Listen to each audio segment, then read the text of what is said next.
Today I will teach exercise 5.2 and your chapter name is data handling. So watch this video. Today I will teach you question number 1 to question number 6. Question number first is this: a survey was made of find the type of music that a certain group of young people liked in a city. ठीक है, following pie chart show the finding of their survey. और आपको निकालना है from this pie chart answer the following. तो first part है आपके पास का, आपने आंसर देना है if 20 people like classical music how many young people was survey. तो यहाँ पे लिखा हुआ है यंग पीपल पे एक सर्वे किया गया है जिसमें उनको म्यूजिक उनको पूछा गया है कि उनको कौन सा म्यूजिक पसंद है, क्या वो लाइट म्यूजिक पसंद करते हैं या फोक म्यूजिक या क्लासिकल या सेमी क्लासिकल म्यूजिक पसंद करते हैं. तो इफ 20 पीपल, अगर सिर्फ 20 लोगों ने 20 यंग पीपल अगर पसंद करते हैं क्लासिकल म्यूजिक को, तो आपने ये बताना है कि कितने यंग पीपलों पे सर्वे किया गया होगा. टोटल जो सर्वे किया गया है वो कितने पीपल पे किया गया होगा. ठीक है, यंग पीपल पे.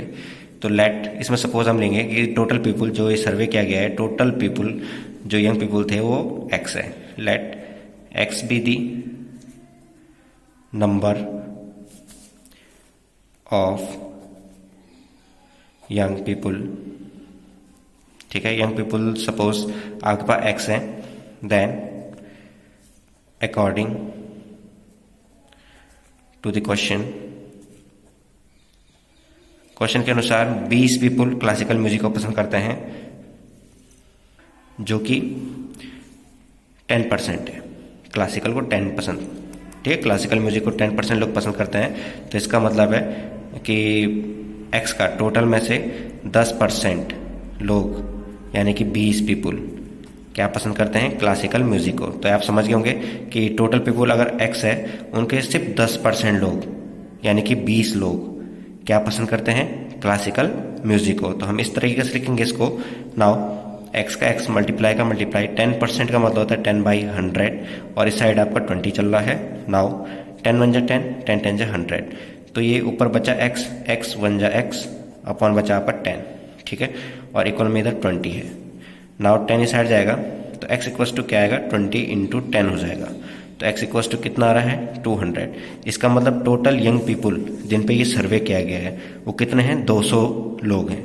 तो ये आप समझ गए होंगे क्लियर कि यहाँ पर पूछा गया था कि कितने लोगों पे सर्वे किया गया है, कि अगर सिर्फ 20 लोग क्लासिकल म्यूजिक को पसंद करते हैं तो आपको पता है टोटल का सिर्फ 10%, यानी क्लासिकल म्यूजिक तो 10% पसंद करते हैं. इसका मतलब टोटल का सिर्फ 10% यानी कि 20 लोग क्या पसंद करते हैं, क्लासिकल म्यूजिक. तो इस तरीके का इक्वेशन बनेगा और इसको हमने जब सॉल्व किया तो हमें x इक्वल्स टू 200 मिल गया.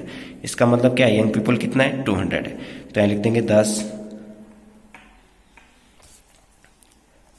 Number of young people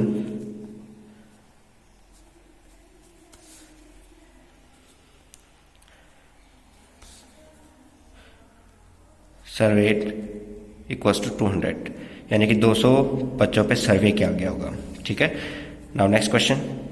second question आपके पास में पूछा गया है विच टाइप ऑफ म्यूजिक, कौन सा music like by the maximum number of people, यानी कि जो यंग पीपल थे उसमें मैक्सिमम कौन सा म्यूजिक उनको पसंद आया, पसंद करते हैं वो. तो देखिए इसका जो पोर्शन है सबसे बड़ा पोर्शन है. इन सब पोर्शनों में यानी कि 1 2 3 4 पार्ट कर रखे हैं सर्किल का, जिसमें सबसे बड़ा पार्ट है. ये सबसे बड़ा पार्ट किस चीज़ का है, लाइट म्यूजिक का है. इसका मतलब जो यंग पीपल है वो सबसे ज़्यादा पसंद लाइट म्यूजिक को करते हैं. ठीक है, तो इसका जो आंसर हो जाएगा लाइट म्यूजिक. तो इसमें हम यहाँ पे लिख देंगे light music is liked by the maximum number of people, यहाँ आप लिख सकते हैं.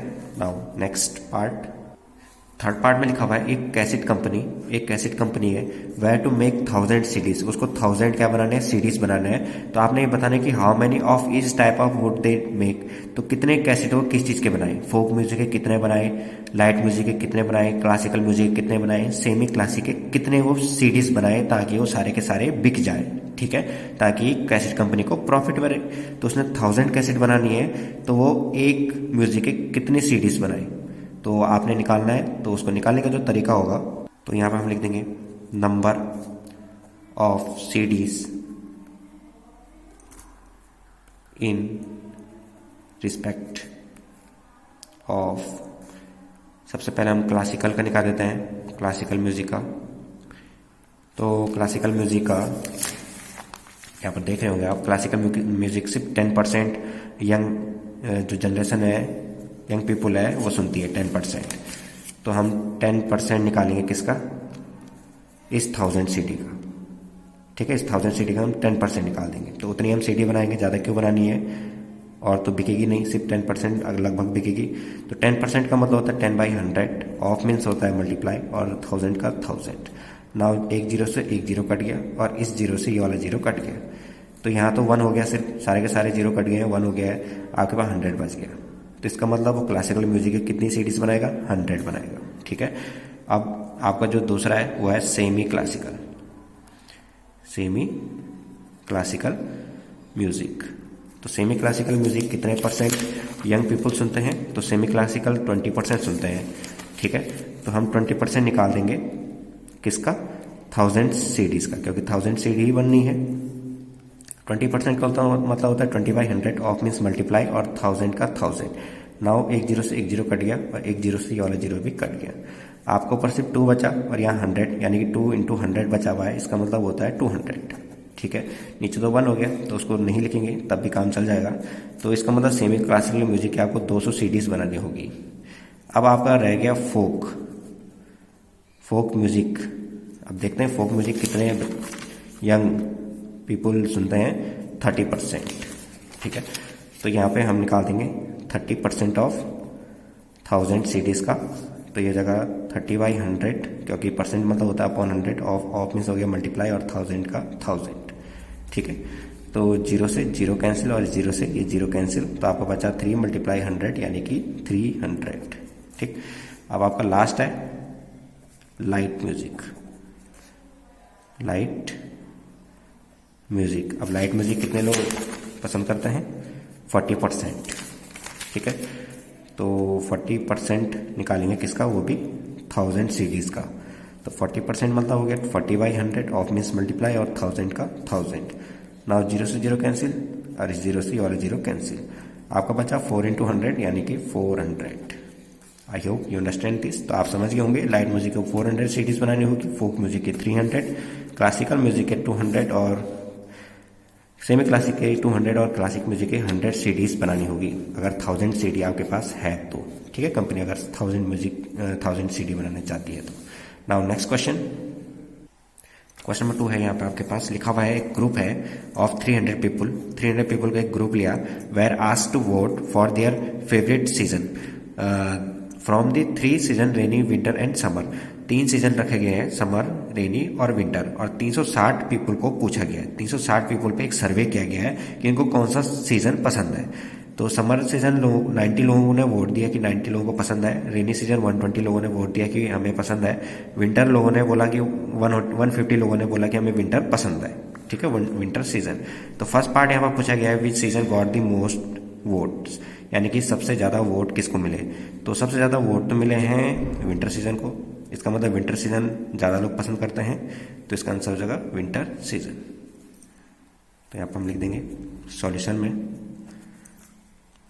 दी winter season got the maximum votes. ठीक है, नेक्स्ट आपके पास find the central angle of each sector. जो इसमें से अगर हम पाई चार्ट बनाते हैं, पाई चार्ट का मतलब होता है जो हमने एक सर्किल बनाया और इन सबको हमने सर्किल में दिखा दिया, यानी कि सपोज ये 3 थे तो सर्किल के हमने 3 टुकड़े कर दिए, 1, 2 एंड 3, तो ये 3 पार्ट्स दिखाएगा। ठीक है, पाई चार्ट में इन तीनों को यहाँ दिखा देंगे हम। तो सेंट्रल एंगल का मतलब होता है जो यहाँ पे एंगल बन रहा होगा सेंटर में, यानी कि जो सर्किल का जो सेंटर होता है वहाँ पर एंगल बन रहा होगा। ठीक है, तो आपने निकालना है। समर में अगर 90 लोगों ने वोट दिया है तो कितना डिग्री यहाँ पे बन रहा होगा सेंटर में, तो उसको निकालने का मैं तरीका आपको बता देता हूँ कि सेंटर में आपने एंगल कैसे दिखाना है, समर सीजन का, रेनी का और विंटर का। तो यहाँ पर आप ध्यान से देखिए, तो इसमें लिख देंगे सेंट्रल एंगल ऑफ, पहले हम समर का निकालते हैं, समर सीजन। तो फॉर्मूला ये होगा कि वोट कितने मिले हैं, तो वोट मिले थे 90। अब कितने वोट में से 360 लोगों पे सर्वे किया गया था। ठीक है, इनटू कंप्लीट एंगल। तो कंप्लीट एंगल आप जानते हैं कितने डिग्री का होता है, 360 डिग्री का। तो यहाँ पर 360 डिग्री इंटू कर देंगे, ठीक है। 360 से 360 कट गया, क्या बचा 90, ये डिग्री में लिखते हैं हम, ठीक है। एंगल बोला तो डिग्री में लिखेंगे, तो इसका मतलब 90 डिग्री यहाँ पे बन रहा होगा किसका, समर का। ओके, अब निकालते हैं रेनी का।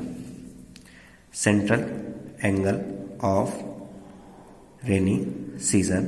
अब रेनी सीजन को कितने वोट मिले थे, 120 वोट मिले थे। कितने वोटों में से, 360 वोटों में से, ठीक है। और कंप्लीट एंगल कितने डिग्री का होता है, 360 डिग्री का। Now this cut you get 120 degree, ठीक है। तो इसका मतलब यहाँ पे 120 डिग्री बन रहा होगा किसका, रेनी का। ये रफ फिगर है, इसको आप नहीं बनाएंगे, तो मैं आपको समझाने के लिए बता रहा हूँ। नाउ थर्ड है सेंट्रल एंगल ऑफ, क्या बचा, विंटर सीजन। विंटर सीजन, तो विंटर सीजन को कितने लोगों ने वोट दिया, 150 लोगों ने पसंद किया है। कितने में से, 360 पीपल में से, ठीक है। इंटू में आप कंप्लीट एंगल को यहाँ पे लिखते हैं, हमेशा फॉर्मूले में यहाँ 360 होगा कंप्लीट एंगल का। Now cut this you get 150, ठीक है, जो बच गया। तो इसका मतलब यहाँ पे 150 बन रहा होगा। ये किसका निकला आपका, विंटर का। ओके स्टूडेंट, तो आप समझ गए होंगे सेंट्रल एंगल किसे कहते हैं, जो सेंटर पे जो एंगल बनता है उसे सेंट्रल एंगल कहेंगे। अगर हम उसे सर्कल के पार्ट कर देते हैं, जितने यहाँ पर चीज़ें दी गई होंगी, 3 आइटम दिए हुए हैं तो 3 पार्ट कर दिए हैं। अगर 4 होते तो 4 पार्ट हम यहाँ पे कर देते सर्कल का। नाउ नेक्स्ट पार्ट, तो सेकंड क्वेश्चन का थर्ड पार्ट में आपको लिखा हुआ है कि draw a pie chart to show this information. आपको एक पाई चार्ट बनाना है, जो भी आपको इन्फॉर्मेशन दी गई है इसको पाई चार्ट में आपको दिखाना है, ठीक है। तो पाई चार्ट में कैसे दिखाना है, सेम ऐसे ही आप बनाएंगे, पर यहाँ पर आप एक्यूरेट एंगल्स आप यहाँ पे दिखाएंगे, ठीक है। तो पाई चार्ट के लिए सेंट्रल एंगल होना बहुत जरूरी है, तभी जाके आप पाई चार्ट बना सकते हैं। अगर आपको सेंट्रल एंगल निकाले होंगे तभी आपका पाई चार्ट बनता है, ठीक है। तो सेंट्रल एंगल निकालने का मैंने आपको तरीका बता दिया, कितने हैं, कितने में से हैं, इंटू 360 हर टाइम करते हैं, ओके। क्योंकि कंप्लीट एंगल 360 डिग्री का ही होता है, इसलिए अब हमेशा 360 डिग्री होगा। यहाँ की वैल्यूज चेंज हो सकती है कि कितने में से और कितने दिए, ओके। तो पाई चार्ट बनाने के लिए हमें सबसे पहले एक सर्किल ड्रॉ करना होगा। तो इस तरीके से हमने एक सर्किल यहाँ पे ड्रॉ कर लिया है। अब आपको पता चल गया होगा यहाँ पे एक सेंटर पॉइंट होगा आपका, ठीक है। सर्किल का ये सेंटर पॉइंट है। अब हम क्या करते हैं, एक लाइन इसमें ड्रॉ कर लेते हैं, कहीं पे भी एक रेडियस ड्रॉ कर लेंगे, ठीक है। तो एक लाइन हम ड्रॉ करते हैं, तो इस तरीके से हम एक लाइन ड्रॉ कर लेते हैं, ठीक है। ये रेडियस ड्रॉ करने के बाद अब हम क्या करते हैं, इनको दिखाना स्टार्ट कर लेते हैं 90 डिग्री। तो यहाँ पर आपको 90 डिग्री दिखाना होगा। तो 90 डिग्री के लिए आप प्रोट्रैक्टर का यूज़ करेंगे, और आपको 90 डिग्री तो बनाना आता ही है। हम क्या करते हैं, इस लाइन को दबा लेते हैं, ठीक है। जो ये लाइन है इसको इस लाइन से दबा लेंगे, और जो इसका ये वाला पॉइंट है उसको यहाँ पे जो टी बना है, इसका जो ये पॉइंट है या बीच वाला, इसको यहाँ पर रख देते हैं, यानी कि इस तरीके से यहाँ पर देखिए, ठीक है। ये आपने कर दिया है। 90 डिग्री आपका कहाँ पे बन रहा है, ये आपका 90 डिग्री है, तो यहाँ पे एक पॉइंट लगा देते हैं, ठीक है। अब हम क्या करेंगे, इस पॉइंट को मिलाते हुए यहाँ तक एक लाइन ड्रॉ कर लेंगे। तो यहाँ पे देखिए हमने इसको ड्रॉ कर लिया है, यहाँ पर 90 डिग्री शो करेगा यहाँ पे, ओके। और 90 डिग्री किसका था, समर सीजन का। तो यहाँ पर हम लिख देंगे समर सीजन, ओके स्टूडेंट। ये समर सीजन का बन चुका है। अब आपने रेनी सीजन का दिखाना है 120 डिग्री, तो 120 डिग्री यहाँ पर दिखाने के लिए अब हमारा पास जो ये दूसरी लाइन आई है, इस पर हम रख देंगे प्रोट्रैक्टर को इस तरीके से, ठीक है। आपने इसमें भी क्या करना है, जो ये वाला पॉइंट जिस पर आप एंगल बना रहे हैं उसको यहाँ पे जो ये टी का ये वाला पॉइंट है इस पर रख देंगे इसको, और इस लाइन को इस लाइन से दबा लेंगे, ठीक है। तो हमने इस तरीके से यहाँ पे रख लिया है ये, ठीक है। अब 120 डिग्री हम देख रहे हैं कहाँ पे है, तो आपका 120 डिग्री ये आपको दिख रहा है, ठीक है। तो इसमें हम यहाँ पे पॉइंट लगा देंगे। अब हम इसको और इस पॉइंट को मिलाते हुए एक लाइन खींचेंगे, ठीक है। इस तरीके से आप लाइन खींचेंगे, इस सेंटर पॉइंट यानी कि सर्किल का जो सेंटर है उसको इस लाइन को इस तरीके से मिला देंगे, ठीक है। अब हम इसको यहाँ से लेकर यहीं तक खींचेंगे, ओके। यहाँ तक खींचने की जरूरत नहीं है, हमको सिर्फ सर्किल में दिखाना है। तो यहाँ पर आप देख रहे होंगे कि हमने इसको ड्रॉ कर लिया है। तो ये आपने कितना डिग्री बनाया था, 120 डिग्री। 120 डिग्री क्या शो कर रहा है, रेनी सीजन को शो कर रहा है, ठीक है। ये जो बचा हुआ पार्ट है तो ये निकालने की जरूरत नहीं है, ये विंटर को ही शो करेगा। तो आपका विंटर सीजन हो गया। अब कितने डिग्री का बनना था, 150 डिग्री, 150 डिग्री यहाँ पे बन रहा था। ओके, तो इस तरीके से हम शो कर लेंगे इसको। हम यहाँ पर से इस तरीके से ड्रॉ कर सकते हैं, सेटिंग कर सकते हैं। और ये जो समर सीजन है इसको यहाँ पे लिख के इसका परसेंटेज यहाँ पे लिख सकते हैं, जैसे क्वेश्चन नंबर फर्स्ट में लिखा गया था उस तरीके से लिख सकते हैं। वो आप पे डिपेंड करता है आप कैसे लिख रहे हैं। Okay, I hope you understand this. Now next question. Now your question number 3, draw a pie chart. अब आपको कोई पाई चार्ट बनाना है इसमें, ठीक है। Show the following information, the table show the colour preferred by a group of people. एक group of people लिया गया है, ठीक है, जिसमें कितने पीपल थे, 36 पीपल थे उसमें, ठीक है। तो उनको पूछा गया कि आपको कौन सा कलर पसंद है, तो उनको ऑप्शन दिए कि ब्लू, ग्रीन, रेड और येलो में से आपने बताना है कि आपको कौन सा कलर पसंद है। तो ब्लू कलर 18 लोगों ने बोला कि मुझे पसंद है, ग्रीन 9, रेड 6 और येलो 3 लोगों ने बोला कि मुझे पसंद है, ठीक है। टोटल कितने लोगों को सर्वे किया गया, 36 लोगों पे सर्वे किया गया। लिखा है find the proportion of each sector, यानी कि जो सेक्टर्स आपके बनेंगे इस सर्किल में, जो आपके ये सेक्टर्स बनेंगे, ये पार्ट बनेंगे, ठीक है, इसके, तो उसका आपको पहले प्रोपोर्शन में देना है, यानी कि फ्रैक्शन के रूप में लिखना है। तो 18 लोगों को ब्लू पसंद था, इसलिए 18/36, क्योंकि ब्लू 18 लोगों को पसंद था, टोटल कितने 36 लोगों पे सर्वे किया गया था। तो इसका मतलब हाफ लोग ब्लू को पसंद करते हैं, ठीक, आधा लोग, ठीक है, 36 के ठीक आधा लोग हाफ को ब्लू पसंद करते हैं। ग्रीन के लिए क्या किया गया, 9 लोग पसंद करते हैं, कितने में से, 36 में से। तो इसको जब सॉल्व किया गया 9 × 9, 9 4 36, तो 1/4 आ गया। एंड लिखा हुआ एंड सो ऑन, लिखा हुआ use this to find the corresponding angle. तो आपको करस्पॉन्डिंग एंगल्स भी निकालना है, यानी कि ये सेंट्रल एंगल आपको निकालना है, ठीक है, जो सेंटर में आपके बनेंगे। तो इसको निकालने के लिए मैंने सॉल्यूशन में लिख दिया है, ये शॉर्ट वे है ताकि हमारा इसी चार्ट में सब निकले और हमारे यहाँ नीचे पे पाई चार्ट बन जाए। तो हम यहाँ लिखेंगे कलर की इन्फॉर्मेशन, यहाँ लिखेंगे नंबर ऑफ पीपल की इन्फॉर्मेशन, या इन फ्रैक्शन में जो ये फ्रैक्शन है उसको हम यहाँ लिख देंगे और यहाँ पर हम सेंट्रल एंगल निकाल के रख देंगे, ठीक है। तो हमारा यहाँ पे ब्लू कलर 18 लोगों को पसंद है, ठीक है।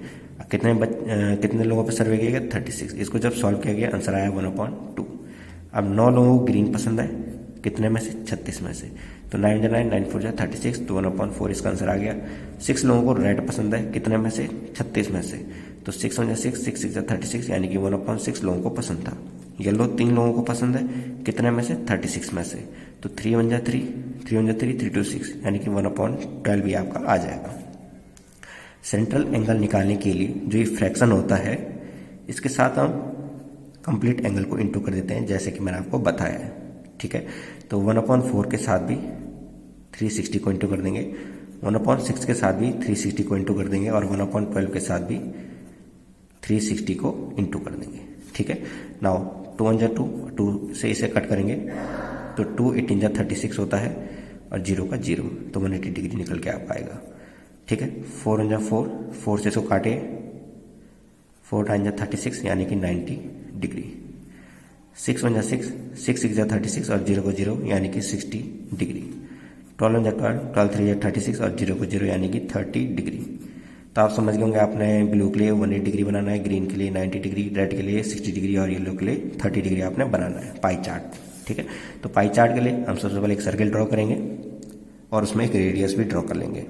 तो यहाँ पे आप क्लियर देख रहे होंगे, हमने एक सर्किल ड्रॉ कर लिया और ये आपका सेंटर पॉइंट है सर्किल का, और हमने यहाँ पे एक रेडियस ड्रॉ कर ली। तो ये सबसे पहला काम आपका इतना ही होता है। अब देखते हैं ब्लू में आपका 180 डिग्री बन रहा है। 180 डिग्री मतलब एक सीधी लाइन, ठीक है, यहाँ पे 180 डिग्री, यानी कि इस तरीके का बन रहा होगा। तो इसको भी हम और आगे बढ़ा लेंगे, यानी कि इस तरह, ठीक है। तो यहाँ पर आपका कितना बन रहा है, 180 डिग्री, और 180 डिग्री कितने लोगों को पसंद है, ब्लू।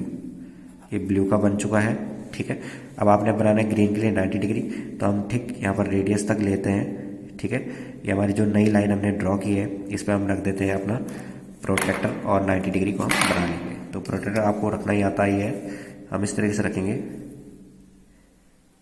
ये हमने रख दिया, एक लाइन को हमने दबा दिया, और यहाँ पे जो टी बन रहा है तो यहाँ पर हमने दबा दिया, और 90 डिग्री आपका कहाँ बन रहा है, यहाँ पे, ठीक है। तो यहाँ पर हम इसको पॉइंट लगा देंगे।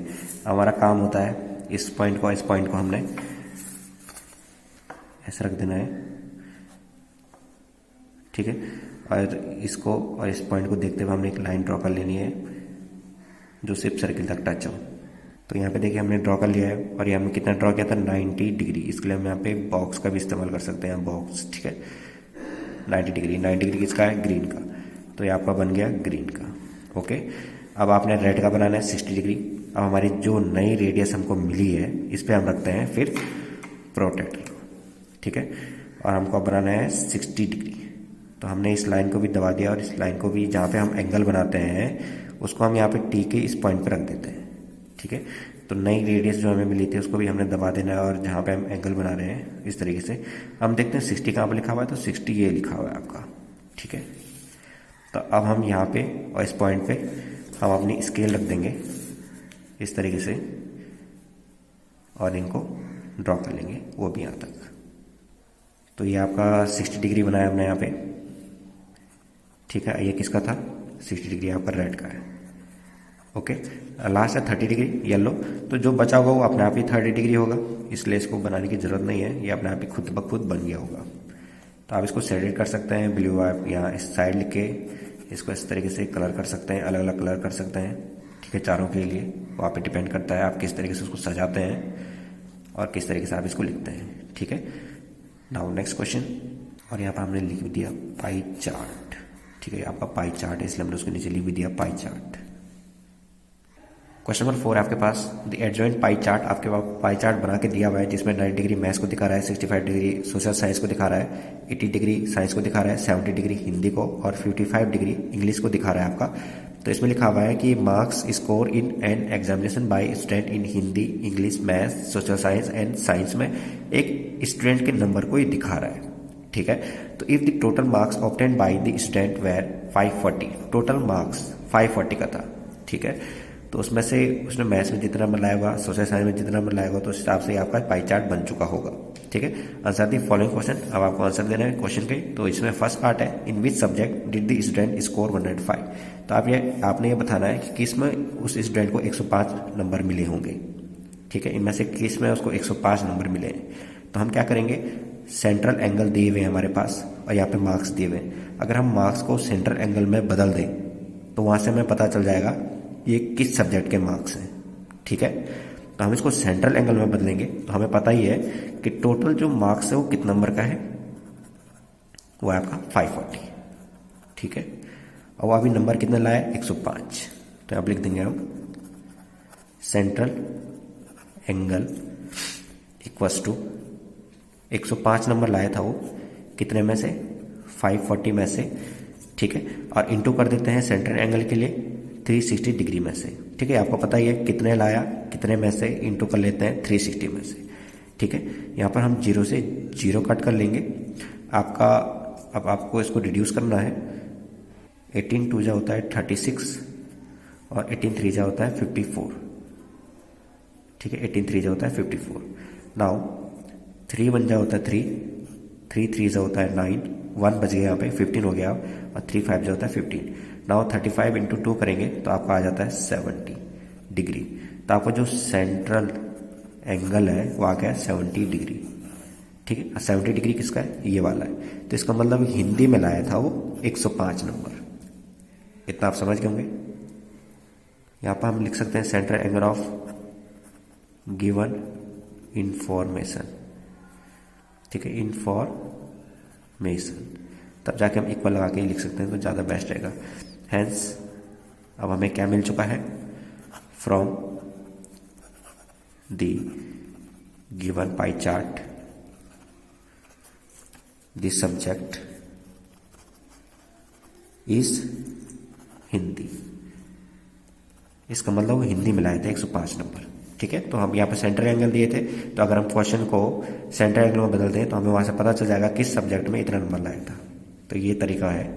Now next question, second part में आपके पास क्वेश्चन लिखा हुआ है, हाउ मैनी मोर मार्क्स। अब आपको मोर मार्क्स बताने हैं, वो भी किसके, देखिए, how many more marks was obtained by the student in maths than Hindi.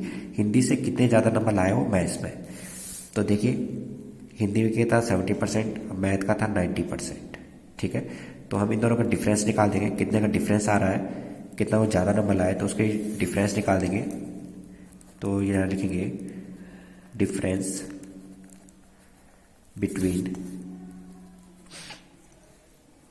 दी, अब हम सेंट्रल एंगल का वो निकाल रहे हैं, डिफरेंस निकाल रहे हैं, तो सेंट्रल एंगल का वो भी लिख देंगे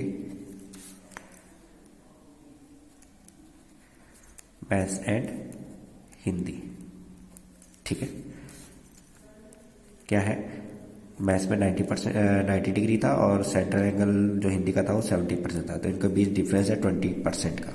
इसका मतलब वो 20% ज़्यादा लाया है, हिंदी से 20% ज़्यादा लाया हो मैथ्स में। ठीक है, पर क्वेश्चन है तो परसेंटेज में नहीं पूछा हुआ है, मार्क्स में पूछा गया है, तो मार्क्स में हम निकालेंगे। तो हम यहाँ पर लिख देंगे, तो यहाँ पर लिख देंगे फॉर्मूला हमारे पास सेंट्रल एंगल ऑफ 20 डिग्री का सेंट्रल एंगल बराबर क्या होता है, marks upon total marks. Total marks कितने नंबर का था, 540।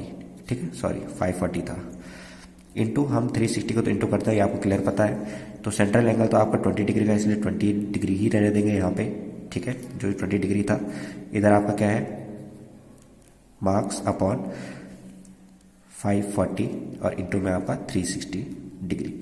नाउ जीरो से जीरो कैंसिल, और ये कट कैसे हो गए, 18 2 36 और 18 3 54। तो ये आया आपका 20 degree equals two marks into 2/3। ये आपके पास है, 3 डिवाइड में तो मल्टीप्लाई में चल जाता है, तो मैं यहाँ पर आपको लिख रहा हूँ, आप पीछे साइड लिख सकते हैं। तो 3 तो 20 के साथ चले गए, 20 इंटू 3 बन गया, और इक्वल के साइड, इस साइड आपका बचा मार्क्स और इंटू में 2। ठीक है, अभी मल्टीप्लाई में इक्वल के साइड जाता है तो डिवाइड में, तो 20 इंटू 3 के नीचे क्या आ गया, 2 आ गया। ठीक है, मल्टीप्लाई में था, इधर आ गया तो डिवाइड, यहाँ रह गया आपका मार्क्स। 2 1 2, 2 10 20 कट गया, 10 3 होता है 30, 2 10 20 हो गया आपका। तो आपका बचा 10 इंटू 3 अपॉन 1 को तो लिखते हैं नहीं, तो 10 इंटू 3 बचा, 10 इंटू 3 क्या, तो 30 इक्वल्स टू मार्क्स। तो मैं लिख सकता हूँ मार्क्स इक्वल्स टू 30। तो इसका मतलब 30 मार्क्स क्या है, ज़्यादा लाया हो हिंदी से। ठीक है, हिंदी में जितने नंबर थे उससे 30 नंबर ज़्यादा लाया हो मैथ्स में। तो यहाँ पर हमने क्लियर तरीके से लिख भी दिया, hence 30 more marks were obtained by the student in maths than Hindi. तो हिंदी से ज़्यादा लाया हो मैथ्स में 30 नंबर ज़्यादा। Now next part, last part आपके पास, third part, examine whether the sum of the marks obtained in social science and math. अगर आप सोशल साइंस और मैथ के नंबर जोड़ते हैं और क्या करते हैं, साइंस और हिंदी के नंबर जोड़ते हैं, तो आप एग्जामिन करना आपने कि किस में ज़्यादा नंबर लाए हो, साइंस या मैथ का टोटल में से, या साइंस या हिंदी का। ठीक है, तो ये आपने बताना है कि इन दोनों का टोटल ज़्यादा है कि साइंस और हिंदी का टोटल ज़्यादा है। तो हम जो सेंट्रल एंगल है उसी का सम करके देख लेंगे, वहीं से भी हमको क्लियर पता चल जाएगा। तो हम सबसे पहले सम करेंगे सेंट्रल एंगल का इसका और सेंट्रल एंगल का साइंस और हिंदी का। तब देखेंगे हम कि इन दोनों को मिला के ज़्यादा नंबर है कि इन दोनों को मिला के ज़्यादा नंबर लाया हो। ठीक है, कंपेयर कर देंगे इनमें। तो यहाँ पर हमने लिख लिया है sum of the central angle of social science and maths. तो मैथ्स और सोशल साइंस के नंबर यहाँ पे जोड़े तो हमारा ये क्लियर निकल जाता है 155 डिग्री।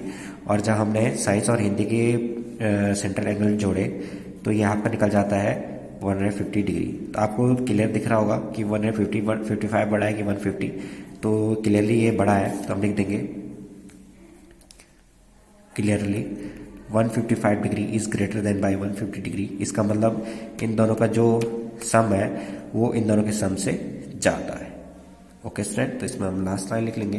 तो ये हमने लिख लिया कि therefore the sum of the marks obtained in social science and maths is more than that is science and Hindi. Okay students, I hope you understand this. Thank you for watching.